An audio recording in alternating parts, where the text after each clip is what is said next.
¿Qué tal? ¿Cómo están? Buenas noches, un placer saludarle. Bienvenido a Conclusiones. Soy Fernando del Rincón. Mucho se habla en Venezuela y fuera de Venezuela de los militares de la Fuerza Armada Nacional. Por un lado los llaman a apoyar un cese de la usurpación y por el otro a defender la revolución. Y hay quienes deciden apoyar el cese y los que se quedan apoyando a la revolución. O al menos así de simple lo ven muchas personas. Pero pocos hablan de la realidad, no solo de los militares, sino de sus familias y los riesgos que corren, no por apoyar ni a una ni a la otra versión, muchas veces solo por quejarse de algo. Eso es suficiente. Suficiente para que la violencia y la crueldad del régimen destruyan sus vidas. Esto queda asentado en el último comunicado de la Comisión Interamericana de Derechos Humanos, que expresa preocupación por el recrudecimiento de condiciones de detención en el DIGESIM, o Dirección General de Contrainteligencia Militar, y urge al Estado a cumplir con medidas cautelares otorgadas a varios militares detenidos. Hoy en este programa especial tal vez podamos entender a qué se exponen y por qué el pánico de hacer o decir se apodera de muchos de ellos y de sus familias.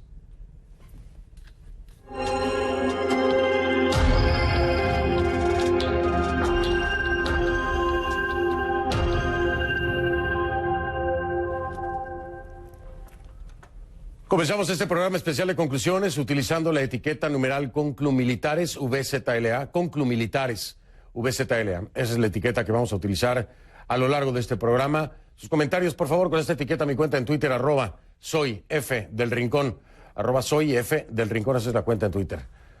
En Venezuela se acumulan las denuncias de supuestas torturas y malos tratos en contra de militares, por supuesto también de civiles venezolanos que se encuentran detenidos en la Dirección General de Contrainteligencia Militar, la DIGESIM, en Caracas. Este miércoles, precisamente mediante un comunicado, la CIDH, la Comisión Interamericana de Derechos Humanos, expresó preocupación por lo que consideran, ya le decía yo, el recrudecimiento de las condiciones de detención. Exhortan al régimen de Nicolás Maduro a respetar y cumplir las medidas cautelares que se le han otorgado a los reclusos. El comunicado dice textualmente así, escuchen: la comisión ha recibido información alarmante sobre la continuidad de los actos de violencia y las condiciones de detención pésimas, tales como presuntas torturas o tratos inhumanos, crueles y degradantes, medidas de aislamiento e incomunicación de los detenidos y el empeoramiento de la situación de algunos de los beneficiarios.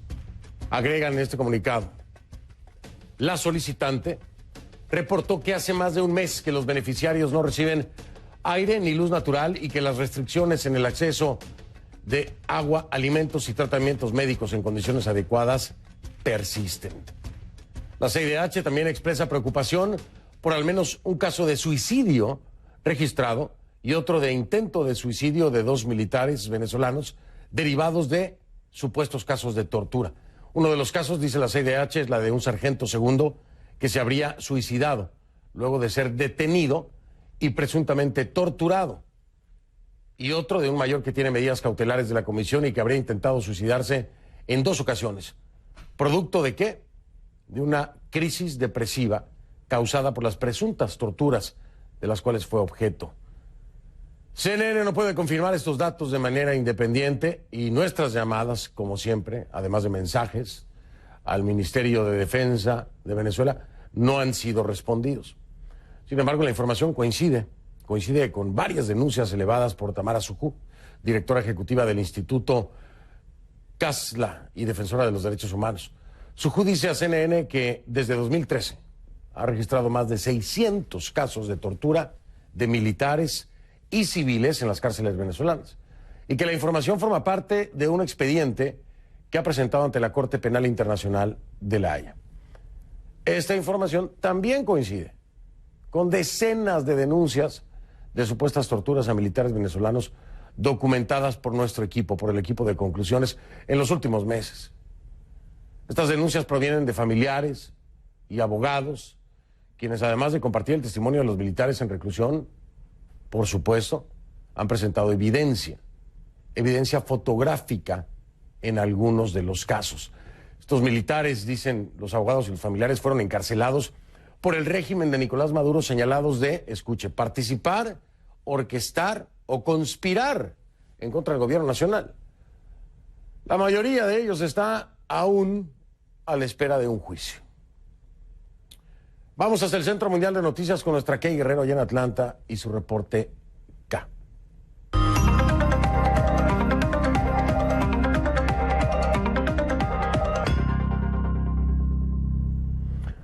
Kay, te saludo, buenas noches allá en Atlanta. Profundicemos más, hay mucha información que ha llegado a nuestras manos y que por supuesto te has dedicado a contrastar y analizar. Y esto es muy importante para que entiendan o podamos acercarnos un poco más a las realidades que viven ellos, los militares y sus familias. Kay, adelante.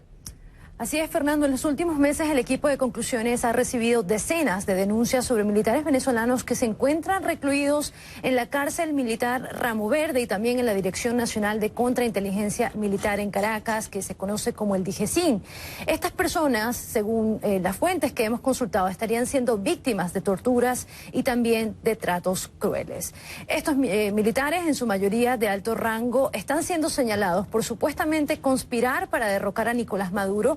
Sin embargo, sus familiares y abogados dicen a CNN que hay casos de militares que nunca han hecho un pronunciamiento de tipo político y que por el contrario habrían sido detenidos por expresar sus inconformidades sobre, por ejemplo, la calidad de comida de las tropas de las Fuerzas Armadas, sobre la falta de insumos para el mantenimiento de armamento y vehículo militar y también por reportar corrupción interna. Aunque también dicen que hay casos de militares que abiertamente se oponen al régimen de Nicolás Maduro. Pero ¿cómo funciona todo este esquema?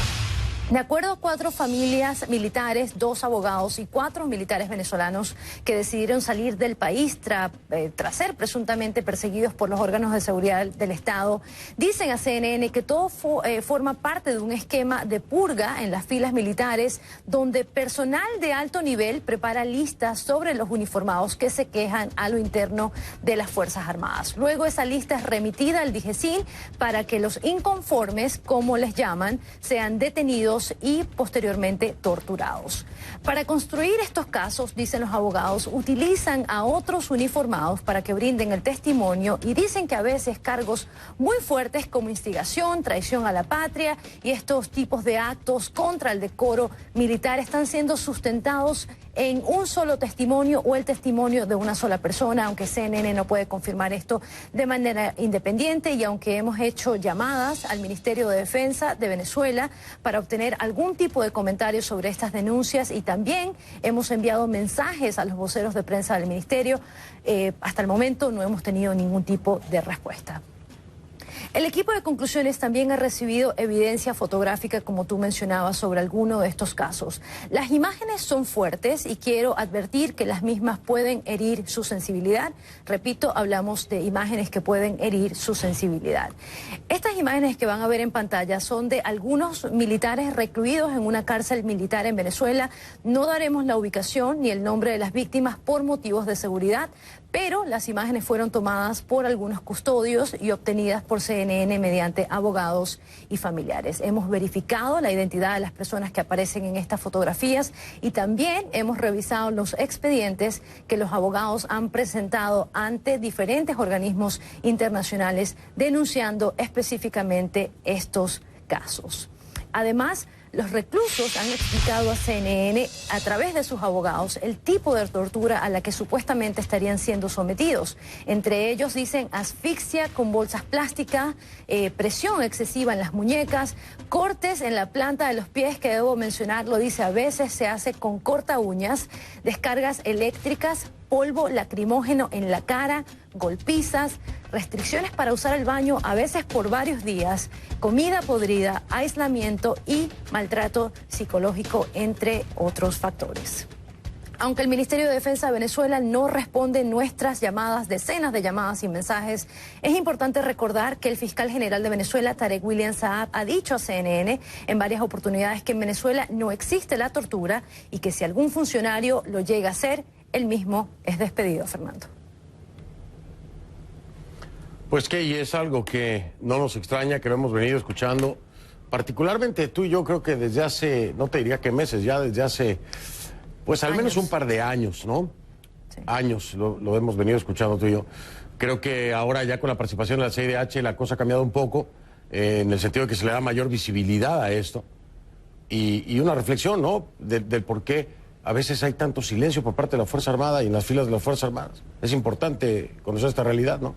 Sí, es importante conocerlo, Fernando, y es importante también dejar en claro que mientras el mundo, mientras Venezuela está distraído entre la crisis humanitaria y la crisis política, la familia militar ha quedado, se puede decir, a un lado, y estas familias están pasando por muchas cosas, Fernando: persecución, el impacto que tiene que dejarles, ¿no? Ver las imágenes de sus familiares siendo torturados y, bueno, toda esta evidencia que ahora también tienen que reportar a través de conclusiones.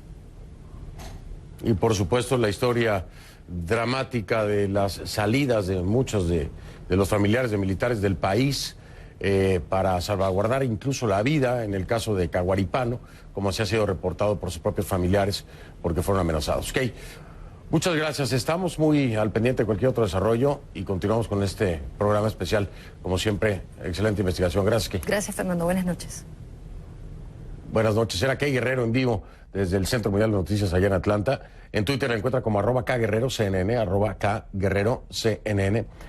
Vamos a hablar de este caso con una protagonista, precisamente. Tiene toda la data, ¿eh? Vamos con ella.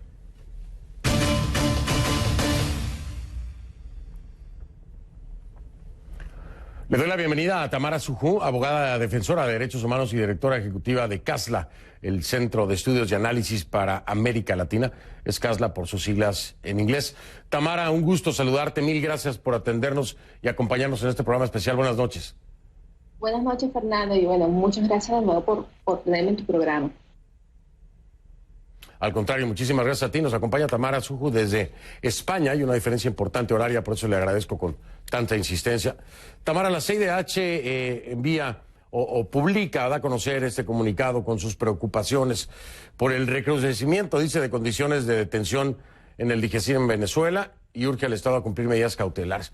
Para nosotros no es nada nuevo, para ti tampoco lo es, Tamara, pero se habla poco de esto y en el fondo podría traer una explicación mucho más amplia del por qué.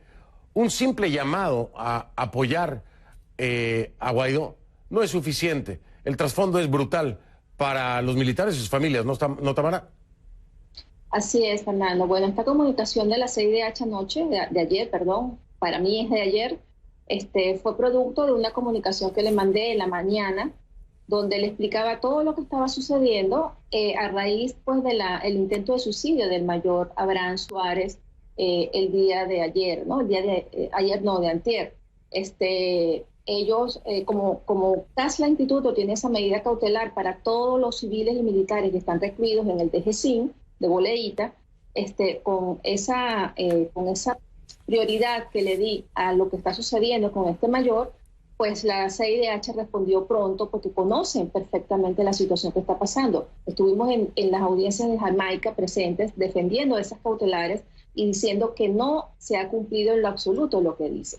Tú me preguntas sobre la importancia de esto. La importancia es que reitera, hace un llamado, una comisión de la Organización de Estados Americanos sobre la comisión de posibles torturas, de tratos crueles, inhumanos, y además publica el informe que se le dio, ¿no? Ellos están reiterando, haciendo un llamado al Estado de que cese la represión contra los presos políticos civiles y militares. Esto para la familia militar, Fernando,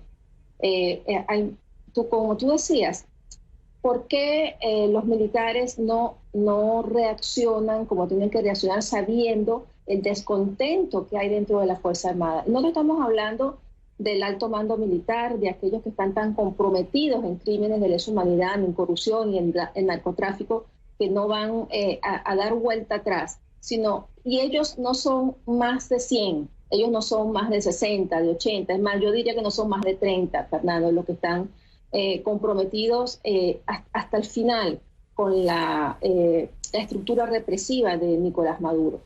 Ese porcentaje, gran porcentaje de Fuerza Armada descontenta, que está pasando hambre, cuyas familias están pasando hambre, no reaccionan porque el Estado tiene un sistema terrorista instalado para reprimirlos, perseguirlos, intimidarlos, no solamente a los oficiales, sino a las familias, a las esposas, a los hijos. Hay un centro de formación que se llama ESI, Escuela de Contrainteligencia del DGCIN, que está creada precisamente para adiestrar a los oficiales de inteligencia para espiar a los oficiales venezolanos. Se llama ESI, está funcionando desde hace bastante tiempo y además está liderada por oficiales cubanos, tal como lo denunció el teniente Dugarte en su oportunidad en la Organización de Estados Americanos. Aquí se forman oficiales con los mejores equipos, Fernando, porque no es que solamente los adiestran, sino que además les otorgan los mejores equipos de grabación, de filmación, de escuchas, para que todos los oficiales de la Fuerza Armada de alguna manera sean espiados. Y han puesto a espiar compañeros contra compañeros. Es una formación de sapos dentro de la Fuerza Armada en el cual nadie puede moverse porque enseguida son reportados, ¿no? Ahora, Tamara, sin duda alguna, te repito, o bueno, al menos no sé si para los demás periodistas o para la gente esto sea nuevo. A nosotros, en conclusiones, y tú lo sabes, hasta donde hemos llegado en investigaciones, no nos sorprende. Lo que sí sorprende, Tamara, y hay que ser claros con esto, ¿tiene sentido entonces un llamado como el que hace Juan Guaidó a la Fuerza Armada? ¿O es un llamado absurdo al saber cuáles pueden ser las repercusiones? ¿Y por qué digo absurdo? Ya lo decías tú, no son los que controlan a la Fuerza Armada. Estamos hablando de la tropa que ve mucho este programa en Venezuela, nos están viendo. Recibo mensajes de ellos después del programa muchas veces. Y ellos son los que están preocupados. Ellos son los que no saben qué va a pasar. Y a veces no es con ellos mismos, es con sus familias. Entonces, mi pregunta, o sea, los escenarios es un llamado inocente por falta de conocimiento de lo que puede ocurrir con ellos. Es un llamado que finalmente no tiene un eco porque la situación es tal que nunca se atreverían por sus propias familias. ¿O es un llamado irresponsable? Tamara, ¿cómo tomarlo? Porque esto que sabes tú, esto que sabemos nosotros, pues me imagino que lo deben saber también del lado de Guaidó, de Juan Guaidó. Por supuesto que deben de saberlo, y si no, pues habrá que informarles más entonces. Porque la Fuerza Armada no va a reaccionar nunca a ningún llamado cuando está siendo amenazada una madre, una hermana, una esposa, una hija. Y sin embargo, vemos que se reconoce por el trabajo que hace Tamara Sujo y muchos otros más. La CIDH pide medidas cautelares. Esto ya está en la Corte Penal Internacional, pero no se habla de este tema. No es algo que se haya traído a la mesa con fines políticos, que se esté presentando tal cual es. Y todos los que están en Colombia, muchos de ellos son parte de esta misma historia. ¿Qué es lo que está pasando, Tamara? Se está dejando a un lado y se está olvidando. ¿Por qué? ¿Por qué no lo estamos escuchando en la retórica de los países involucrados en esto, como Estados Unidos, como el mismo Colombia? ¿Por qué no lo estamos escuchando en la retórica de Guaidó? ¿Por qué, Tamara? Mira, yo lo que te puedo decir de mi parte y de lo que he podido conocer es que esa Fuerza Armada Nacional está ahí y está latente. Y está, como tú dices, preocupada por su familia, ¿no? Pero más preocupada todavía por el país. Y el llamado que se hace y que se tiene que hacer es simplemente al desconocimiento de órdenes en contra de los derechos humanos. O sea, cuando tú estás en el momento en que estamos hoy en día, el mensaje que se debe dar es a no cometer crímenes de lesa humanidad y contradecir órdenes que sean violatorias de derechos humanos. Y si esto se hace de forma conjunta, de forma masiva en los próximos días, porque Nicolás Maduro está dispuesto a inmolarse con todo y Fuerza Armada, a inmolarse en el sentido de que el que da las órdenes es él y toda su estructura represiva de mando, pero el que reprime y el que comete la violación son la tropa, ¿no? Entonces, lo importante y el mensaje que hay que darle a la Fuerza Armada es que no lo hagan, que no cometan violaciones y crímenes de lesa humanidad, porque quienes están acusados ya están acusados, Fernando. Quienes están señalados como criminales, porque ellos funcionan como un cartel, que es algo que quería comentarte. El DGCIN funciona como un cartel. Es un grupo delincuencial, sanguinario, cruel, que no solamente comete torturas dentro de las cárceles que controla y los centros clandestinos de tortura, sino que además tiene toda una estructura para extorsionar, secuestrar, allanar y quedarse con los bienes, y tienen toda una estructura para subastar esos bienes y venderlos. Es decir, son una agrupación criminal que funciona para eso y que ha creado un grupo que se llama Los Acreditados, que son más de 300 personas entre expresidiarios y presos, sí, y las personas de muy bajo nivel que se van a encargar de reprimir. Entonces, tu pregunta por las Fuerzas Armadas y tu preocupación la entiendo y la comparto, ¿no? Y lo que se le pide es que no cometan crímenes de lesa humanidad, porque la culpabilidad es personal y es no solamente personal, sino además esos crímenes están en la Corte Penal Internacional, asesinatos, detenciones arbitrarias y torturas, y también hay una cadena intelectual que nosotros demostramos, ¿no? La Fuerza Armada tiene miedo en reaccionar por sus familias, por el encarcelamiento y por toda la represión a la que está siendo sometida. Pero más miedo deben tener de perder el país. Más miedo deben tener de que perdamos al país en manos de estos delincuentes. Entonces, yo en este momento, Fernando, no los excuso. Sí. Y no los excuso de acción, porque son 20 años pidiendo que reaccionen. Son 20 años en el cual los venezolanos hemos salido a la calle, hemos salido y nos han reprimido civiles sin armas, con piedras, con escudos de cartón, y ellos son los que tienen en este momento el poder de sacar a Maduro de donde está, de la usurpación. Nadie dice que se enfrenten, simplemente ha llegado el día de decirle: hasta aquí llegaste, Maduro, hasta aquí llegaste.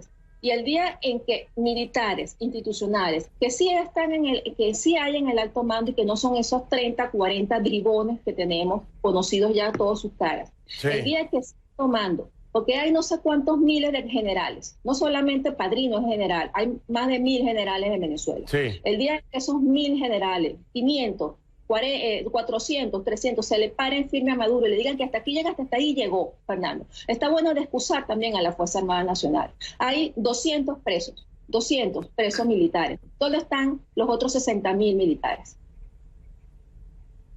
Por supuesto, lo que pasa es que aquí hay un tema, podríamos hablar muchas horas, Tamara, y me tengo que despedir porque el programa tiene otros invitados, pero aquí hay algo muy importante, que son las garantías, porque han pasado, desgraciadamente, situaciones en Colombia en donde aquellos que decidieron apoyar este llamado de Guaidó para el cese de la usurpación han sido incluso desalojados de los lugares en los que estaban. ¿Qué garantía hay para ese que decide dar el paso, no? A cualquier rango, en cualquier rango, ¿cuál es la garantía que van a poder tener? ¿Cuál es la garantía que no van a torturar a sus familiares, que no los van a perseguir, que no les van a hacer algo? Pero son preguntas que dejamos en la mesa, Tamara. Discutimos en otro día, en otra noche. Yo te voy a dejar descansar, pero tengo invitada aquí en el estudio. Es muy importante porque es precisamente su hermano quien está mencionado, entre otros, dentro de este informe de la CIDH. Y quiero hablar con ella largo y tendido. Gracias, Tamara. Te mando un saludo y mil gracias de nueva cuenta por estar a esta hora de la madrugada allá en España. De acuerdo, buenas noches. Saludos a Molly. Buenas noches. Bueno, exactamente, ella es Molly, gracias. Es Tamara Suju, desde España, abogada, defensora de derechos humanos y directora ejecutiva de CASLA. Al regresar, el caso del capitán de navío Luis Humberto de la Sota, preso en Venezuela desde mayo del 2018 por supuesta instigación a la rebelión. Su hermana, Molly, como ya lo escuchó, estará conmigo aquí en el estudio.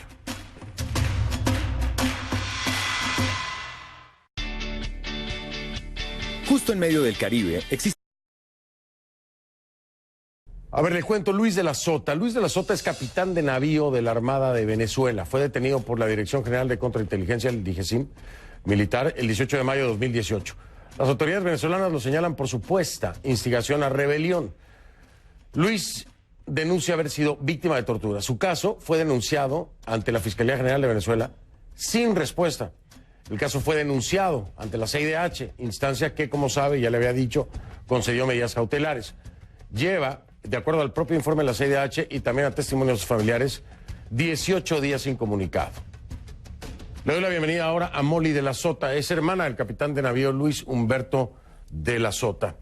Molly, mil gracias por estar aquí, bienvenida. Gracias, Fernando. Gracias por esta oportunidad. No, al contrario. Molly, su hermano tiene medidas cautelares de la CIDH y yo quiero hacer una pregunta. Yo sé que suena brutal, pero son las realidades. ¿Importa de algo? ¿Sirve de algo?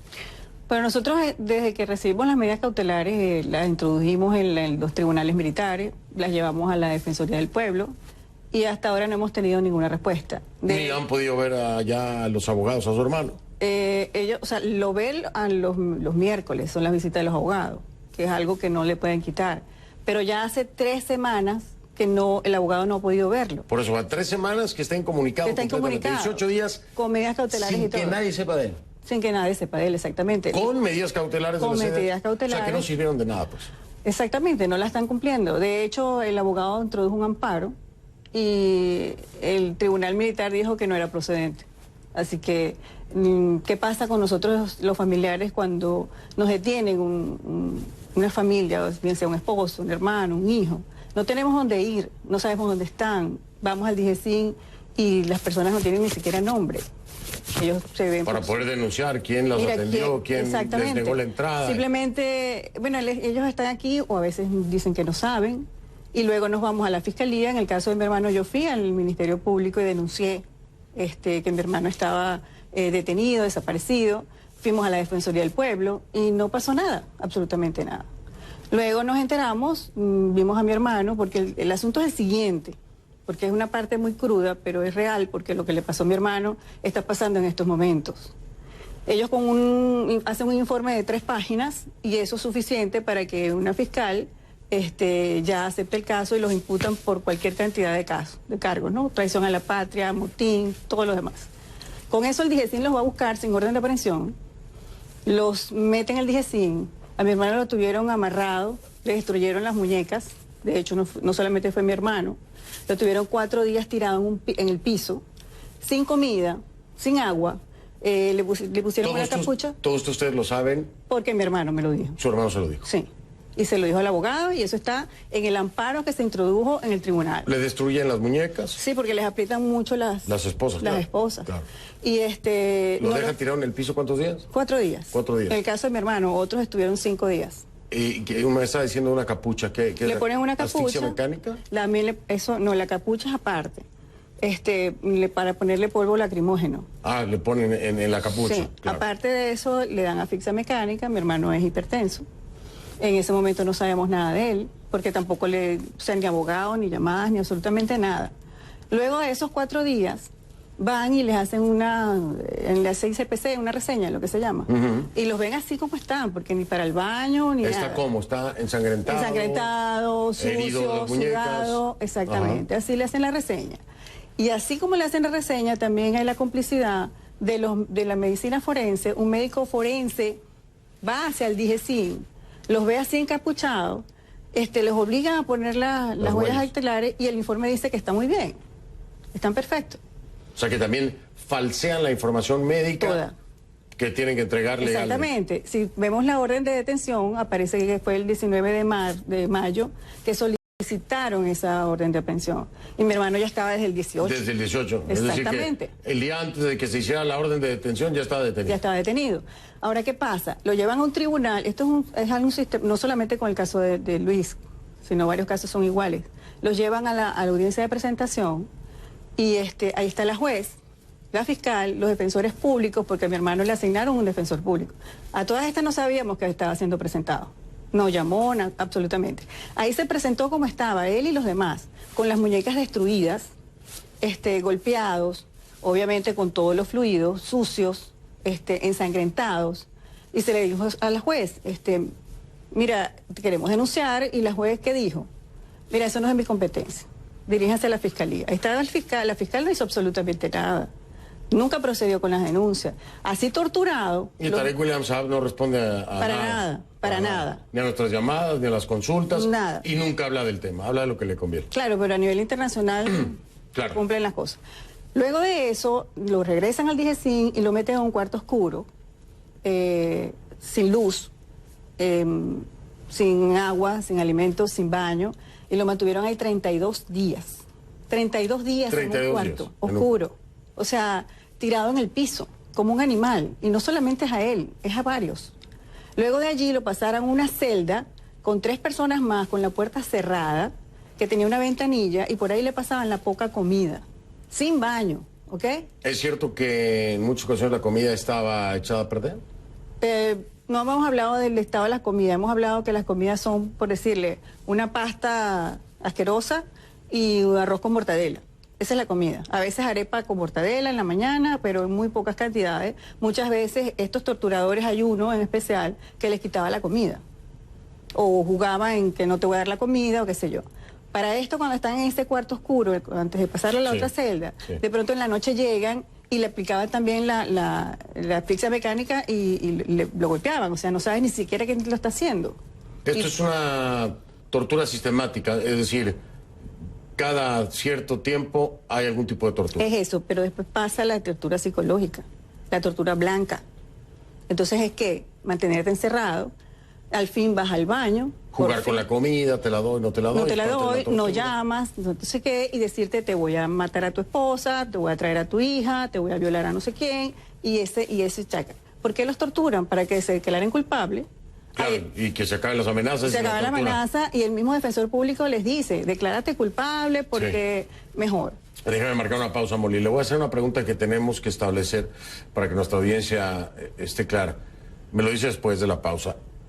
¿Su hermano apoyaba el régimen de Maduro, no apoyaba el régimen de Maduro, apoyaba a Juan Guaidó, a ninguno de los dos? ¿En dónde es que se encontraba su hermano para que la gente entienda de dónde es que puede o no venir esto? Porque siempre tiene que vincularlo necesariamente con algo, ¿no? Y aquí queremos dejarlo claro. Estoy hablando con Molly, que es la hermana, Molly de la Sota, que es la hermana del capitán navío Luis Humberto de la Sota, detenido por lo menos 18 días incomunicado. No se sabe nada absolutamente de él.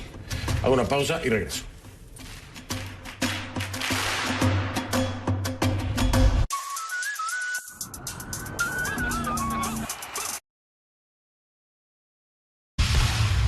Arroba soy F del Rincón es la cuenta en Twitter, arroba soy F del Rincón es la cuenta en Twitter y es Conclu Militares VZLA, la etiqueta, el hashtag es Conclu Militares VZLA. Venezuela, ya regreso. El mundo tiene que ser algo como herramienta.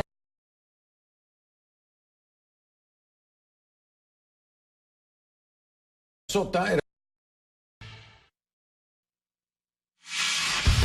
Continúa aquí en el estudio Molly de la Sota, hermana del capitán navío Luis Humberto de la Sota, detenido en el DGCIM y por lo menos 18 días sin saber nada de él. Molly, yo le preguntaba para que la audiencia entienda, siempre tratan de vincular el tema militar o a los militares con el tema político, si apoyan a Guaidó o apoyan al régimen de Maduro. En el caso de su hermano, ¿había alguna vinculación política que haya generado esto o no la había? En el caso de mi hermano, como en muchos casos que se plantearon el año pasado, había un caso de denuncias de corrupción y de estar inconformes con lo que estaba pasando dentro de la Fuerza Armada y desde hace mucho tiempo. O sea, ni siquiera había un tema político, era nada más quejarse de que nos estaban se están robando las cosas aquí adentro. Se están robando las cosas. Ya era suficiente. Se está robando la comida de la tropa. O sea, cuando en un país tu superior, mi hermano es capitán de navío, que es como un coronel, imagínate un contraalmirante robándose la comida de la tropa. Y una denuncia de ese tipo lo llevó a esta consecuencia. Él y varios se quejaron de eso, de que faltaba dinero, de no compraban las cosas que tenían que comprar, que sabían que tenían el dinero y no lo hacían, que estaban utilizando a la tropa de chofer, de constructor y de todo lo demás. Es una denuncia que incluso era en beneficio de la propia Fuerza Armada. Claro, pero es que todos se quejan de lo mismo, de la corrupción que hay campante en la Fuerza Armada. Ahora, porque no si todo eso el mundo le es corrupto. pasa a alguien, como su hermano, que se queja de la corrupción dentro de la Fuerza Armada, pero no habla de tintes políticos, ¿qué pasará con alguien que tiene tintes políticos? Ah, no. O sea, peor todavía. Lo que pasa es que los utilizan, porque ese fue el sistema, porque los torturan. Bueno, vas a declarar culpable a fulano de tal de conspiración. María Corina Machado en este caso de Armagedón. O Julio Borges en otro caso. los torturan todo para que Los acaben torturan firmando para algo que donde firmes. vinculan a una de estas Ese es el figuras de la objetivo política. de todo esto. O sea, vamos a meter en un paquete los políticos y ustedes, o sea, es un uso o un mal uso. Pero hay una cosa que yo quiero acotar, que a partir del año cuando fue lo del golpe de Chávez, a partir de allí empieza a iniciarse una construcción de una Fuerza Armada paralela. O sea, paralela que le funcionara al chavismo. Claro. Esa Fuerza Armada paralela es la que está dominando ahora en el sentido de que no tienen tropa. Y no tienen tropa porque no hubiesen tenido que armar ni los colectivos, ni siquiera los milicianos, si hubiesen tenido de verdad la Fuerza Armada. Claro. Sí existe una Fuerza Armada originaria, sí existe una Fuerza Armada constitucionalista que está del lado de la Constitución. Y ese es el mensaje que tiene que dar la nueva dirigencia política a esa Fuerza Armada, no la ley de amnistía. Y me queda un minuto, Molly, pues tenemos mucho que hablar de esto, no va a ser la única vez, ¿no? Pero para cerrar, ¿qué piensa de la ley de amnistía que se les ofreció? Esa ley de amnistía está dirigida para esa... Tropa originaria. No, para la paralela. Para la paralela. Claro, que es la que ha estado a servicio del régimen. Claro, y por eso salte que de ahí y nosotros te recibimos. Es que y no necesita, la originaria no necesita una ley de amnistía. Pues no, porque tienen que responder a la Constitución. Y de hecho pasó con los sargentos de cotiza. Los sargentos de cotiza se alzan el 21 de enero y la ley de amnistía empieza el 26. Sí. Y los sargentos de cotiza, que sí son originarios, porque sí hay una Fuerza Armada originaria, mire lo que pasó. Pero hay una cosa muy importante. En este momento hay 100 personas en un sótano, sin recibir la luz del sol hace 5 meses, sin aire natural. O sea, que tienen que estar evacuando en bolsas plásticas. En este momento hay gente torturada en el DGCIN. Hay un cuarto que lo llaman el cuarto de los locos, hay un tigrito, hay mucha gente allí, hay militares después del 30 de abril allí. Y esto lo tienen que saber, esto tienen que denunciarlo. Estamos necesitando que, por favor, tanto el Grupo de Lima, la Unión Europea, Estados Unidos, cerque a estos torturadores. El día de mañana la juez que vio torturado a mi hermano y no hizo absolutamente nada, se va a ir de baja y se va a ir a vivir a Colombia, a Perú, a Chile. Necesitamos de verdad que tomen conciencia de esto, que los bloqueen, que los dejen que se queden en Venezuela y que paguen por sus crímenes también. Molly, muchas gracias por la confianza.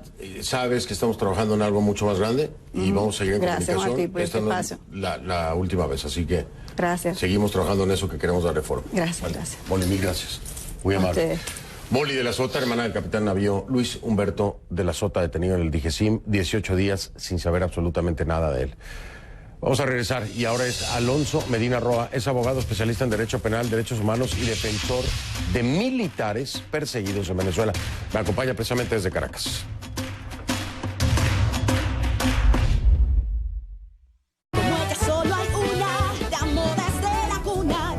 Es mi melodía de amor. Refrigeradora Samsung 11 pies. Cuota 471 Córdobas. Facilita oferta 18.499 Córdobas. Solo en la Curazao para vivir mejor.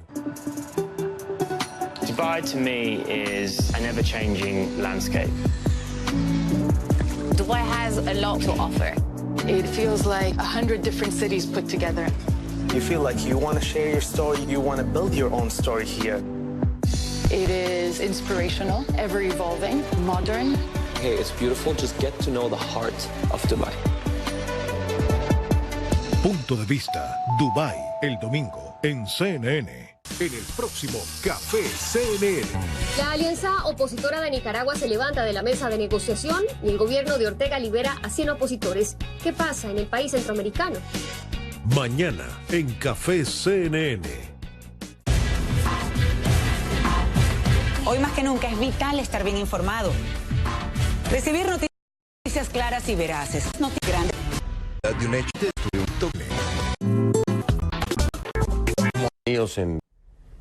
Y hablando precisamente de los militares detenidos del DGCIM, Luisa Ortega Díaz, hace un poco más de una hora, la exfiscal venezolana publica en su cuenta: manejo información de que la pareja de Miguel Rodríguez Torres ha sido salvajemente golpeada y torturada en la DGCIM, precisamente.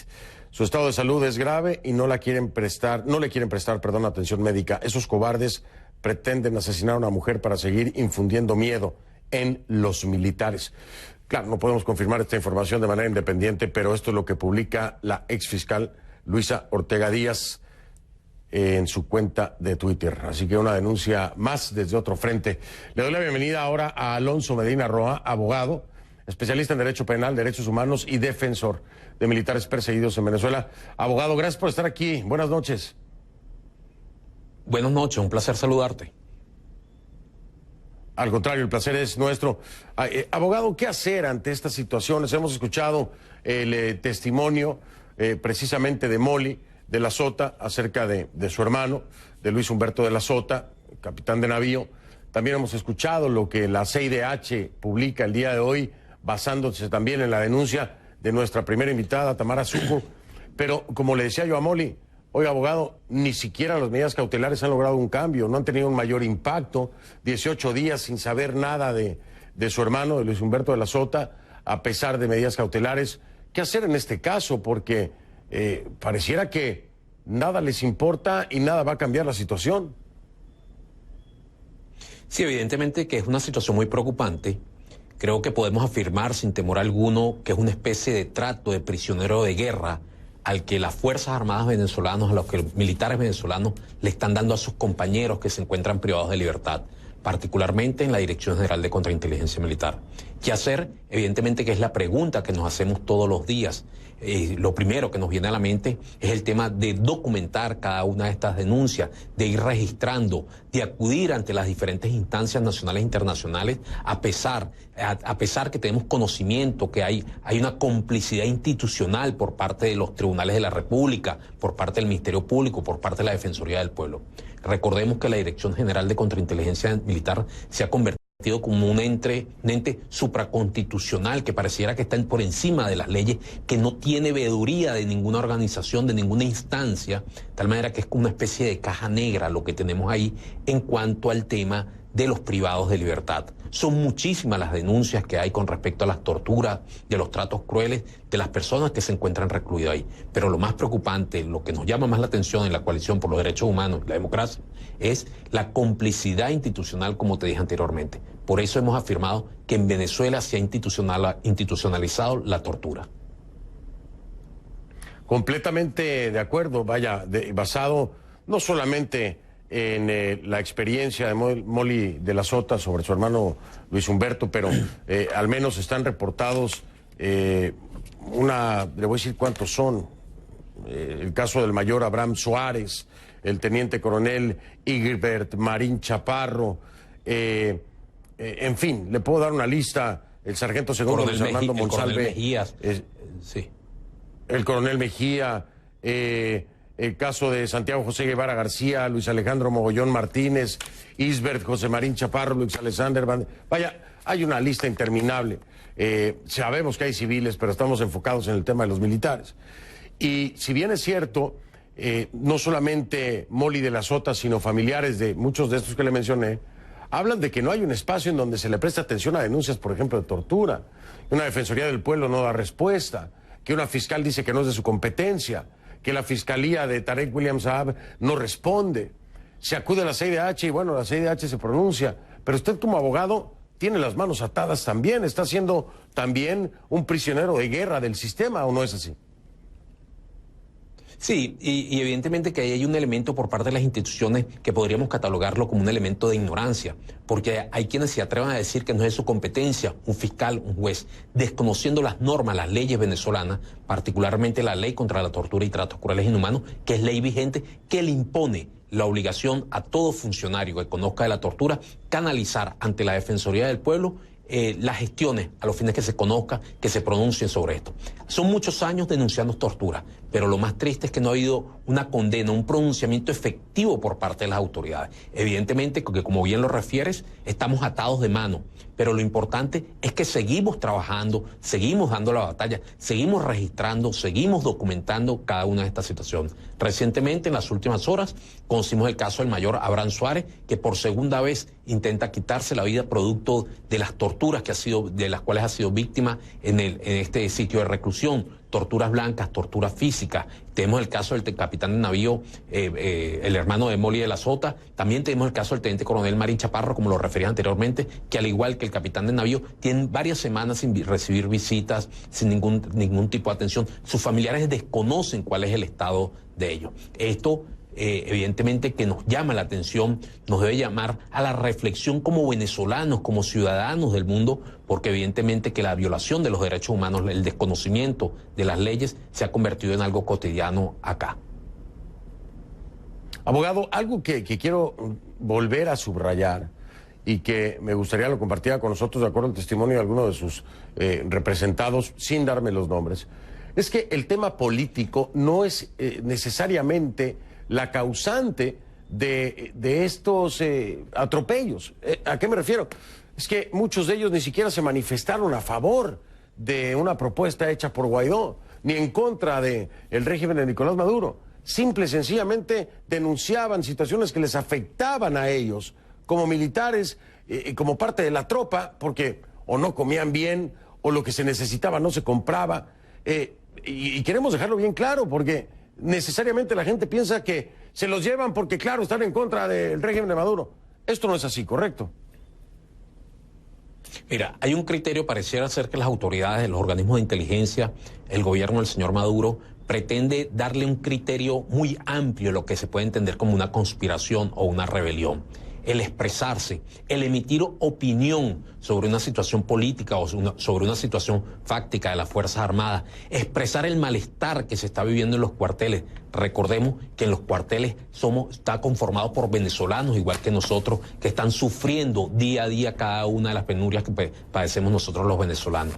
Muchos de esos militares no tienen acceso a los alimentos, muchos de los familiares de esos militares no tienen acceso a medicamentos, muchos de esos familiares, de esos militares y de sus familiares están sufriendo lo que sufrimos todos los venezolanos día a día. Y esas son realmente las causas por las cuales muchos de estos oficiales se han expresado, se han revelado de una forma pacífica, acudiendo a la palabra, manifestando su incomodidad, su inconformidad con la forma política como se ha venido manejando el país. Muchos de estos eventos, o la mayoría de las detenciones de los 237 militares que tenemos privados de libertad al día de hoy, son antes de la figura de Guaidó, antes de la presidencia interina de Juan Guaidó. Muchos de estos tienen ya varios años viviendo estas situaciones, de tal manera que la complejidad que hemos visto en cuanto a la represión en Venezuela es algo que ha afectado enormemente toda la estructura social, y de una u otra forma no podemos decir que tenemos una Fuerza Armada consolidada cuando tenemos 237 integrantes de las Fuerzas Armadas privados de libertad.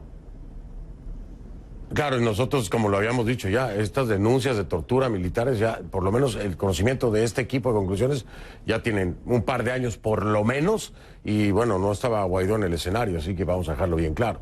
Le quiero agradecer, es el abogado Alonso Medina Roa, especialista en Derecho Penal, Derechos Humanos y defensor de militares perseguidos, que me acompañó desde Caracas, allá en Venezuela. Le quiero agradecer y le mando saludos. Muchas gracias, abogado. Un placer. Buenas noches. Hago una pausa, regreso.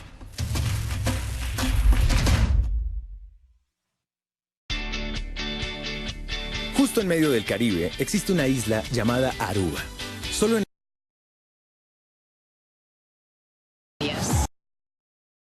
que impactan a México. Desde México, de lunes a viernes. Buenas noches, soy Fernando del Rincón.